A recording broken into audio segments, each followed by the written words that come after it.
Dans cette vidéo, nous allons parler de notre sixième sens. Est-ce que nous avons un sixième sens? Est-ce que nous n'avons que cinq sens? Et non, je ne veux pas parler de télépathie ou d'une espèce d'intuition pseudo-mystique. Cette chaîne ne fait pas du tout dans l'ésotérisme ou le supernaturel. Je parle de quelque chose de tout à fait naturel. Nous avons un sixième sens. Et ça s'appelle le ressenti corporel. En anglais, ils appellent ça the felt sense. C'est un mot qu'on entend de plus en plus. The felt sense. Le ressenti corporel. Là, quelqu'un pourrait dire, est-ce que c'est l'interoception? C'est plus que l'interoception. L'interoception, c'est la façon que notre système nerveux perçoit les états internes. Notre cœur qui bat, l'état de nos viscères. L'interoception. Le ressenti corporel, c'est encore plus. Ça inclut l'interoception, mais c'est nos pensées, c'est nos émotions, c'est la totalité de notre expérience présente, actuelle. Le ressenti corporel. Ça se rapproche du toucher. Le sens le plus proche serait le toucher. C'est pas un peu le toucher, ça? Non, non, c'est beaucoup plus que le toucher. Et c'est vraiment un sixième sens. Dans la culture occidentale, c'est un sens sous-développé, probablement le plus sous-développé. C'est pour ça aussi qu'on ne considère même pas que c'est un sens. Comme dans le bouddhisme, ils considèrent que l'esprit, the mind, pas l'âme, est un sixième sens aussi. C'est très culturel tout ça. Mais ça en dit long qu'en Occident, on a seulement cinq sens. Ce qu'on découvre souvent, ce qu'ils découvrent, les gens qui font beaucoup de reconditionnement de la douleur, qui voient beaucoup de patients chaque jour, qui ont des problèmes corps-esprit, c'est que l'individu moyen qui va développer des symptômes chroniques n'a pas un bon ressenti corporel. Et je m'inclus là-dedans. Quand j'ai commencé ma démarche pour éliminer les symptômes chroniques, je n'ai pas commencé par le reconditionnement de la douleur, j'ai commencé par des techniques corporelles, du travail corporel. Il y en avait des obscurs, comme John F. Barnes. Je ne saurais même pas si vous pouvez trouver un thérapeute qui fait ça, mais il y en avait des plus connus comme le Feldenkrais. Il y a plusieurs façons de faire Feldenkrais. On peut faire Feldenkrais dans un groupe, et là, moi je l'ai jamais fait ça. D'après ce que je comprends, personne nous touche. C'est des mouvements. Moi, j'ai fait des sessions individuelles et il y avait beaucoup de toucher, il y avait beaucoup de ressentis corporels.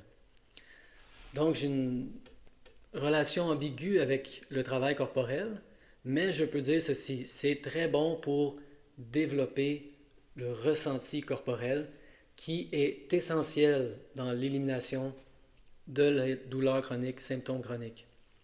Essentiel. La méditation aussi, évidemment, est très bonne pour développer le ressenti corporel, surtout la méditation qui met l'emphase sur les balayages, les scans corporels, les body scans, où on apprend à sentir tout notre corps, plein de raccoins de notre corps qu'on n'est pas habitué de sentir, comme le derrière de la tête. Peut-être qu'il y en a qui vont dire « Oh non, non, moi je sens fréquemment mon derrière de tête. » Et là, remplacer ça par quelque chose d'autre, le derrière de genou. Il y a des parties de notre corps qu'on sent beaucoup moins que d'autres. Et c'est là que le scan corporel peut vraiment venir à notre aide pour sentir notre corps de nouvelles manières. Sentir des nouvelles parties de notre corps et même sentir les parties qu'on est habitué d'une nouvelle manière. Pourquoi c'est si important de développer le ressenti corporel pour éliminer les symptômes chroniques? C'est assez simple. Si on était vraiment en contact avec notre ressenti corporel, probablement qu'on n'aurait pas eu à développer de symptômes. Le ressenti corporel, si on est vraiment à son écoute, on va utiliser le sens de l'ouïe ici pour faire une image, si on est vraiment à son écoute, il chuchote. ils nous chuchotent des choses constamment. Mais la plupart des gens n'écoutent pas leur ressenti corporel, ne ressentent pas. Et donc, il leur manque beaucoup d'informations, beaucoup de feedback au cours de la journée. Ils apprennent les choses trop tard. Au début, le corps chuchote, n'écoute pas, il commence à parler, il commence à crier, et là, il s'achète un haut-parleur comme ça, et il crie dans le haut-parleur. Ça, c'est les symptômes. Si on avait été en contact avec notre ressenti corporel, c'est pas assuré, mais probablement qu'on n'aurait pas eu besoin de développer de symptômes. Et donc, la plupart des gens qui sont en douleur chronique sont beaucoup dans leur tête. Hein? Les symptômes, je vais jamais m'en sortir, qu'est-ce que je vais faire? Ah non, j'ai mal au dos, canceller tous mes rendez-vous. Ils sont dans leur tête. On descend dans le corps. Moi, la première fois que quelqu'un m'a dit que j'avais des symptômes parce que je ne sentais pas mon corps, j'ai été extrêmement insulté. C'est comment tu peux dire que je ne sens pas mon corps? J'ai mal.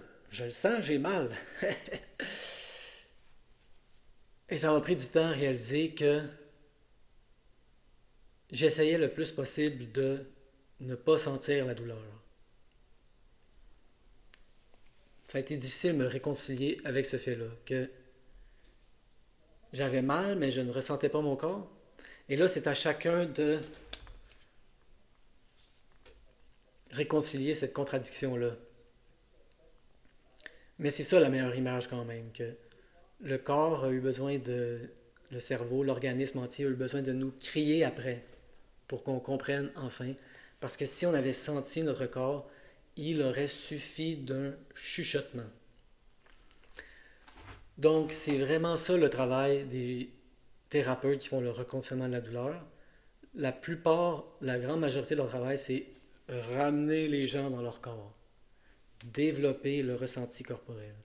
Et là, on pourrait se blâmer. Ce n'est pas notre faute. En Occident, personne ne m'a appris à développer mon ressenti corporel. Ils m'ont assis dans un pupitre pendant des années. Tiens-toi droite, tiens-toi en rang, grouille pas trop. Moi, dans mon temps, ils ne donnaient pas encore de médicaments. Maintenant, si tu grouilles trop, là, les pilules. Arrête de grouiller, reste à ton pupitre. On va te bourrer le crâne de connaissances inutiles comme le latin. J'ai appris le latin. Une langue morte. Je ne sentais pas mon corps. Je n'ai pas appris à sentir mon corps. Ce n'est pas ma faute. Ce n'est pas de votre faute. Hein? L'autocompassion, très important dans le reconditionnement de la douleur. On ne se blâme pas, c'est tout. On n'a pas appris à être dans notre corps. Ça s'apprend à n'importe quel âge.